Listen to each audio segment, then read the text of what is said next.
farmers, welcome po sa aking YouTube channel. Ngayon pong araw, ito po ang aking first picking ng Calixto F1. Yan po, ito ang B niya. B po ito mga farmers, ito ang B.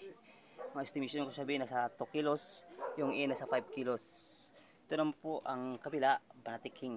Yung nasira ko dati na talong na sabi ko na niraton, ito na siya. Estimation ko nasa 7 kilos to 8 kilos. At ito ang B niya. Ito ang update ko po farmers ngayong sabi ko sa inyo nga sa aking vlog June, first week ng June magkuha ako, pero nakakuha na po ako ng ganito mga farmers. Ganda po ang kanyang quality. Sa first picking natin ng Calixto Banati King F1, ito ang B, ito ang A ng Banati King, ito ang A ng Calixto F1 at ito ang B. Yan po mga farmers, ang update ko lang sa inyo ngayong May 30, 2024.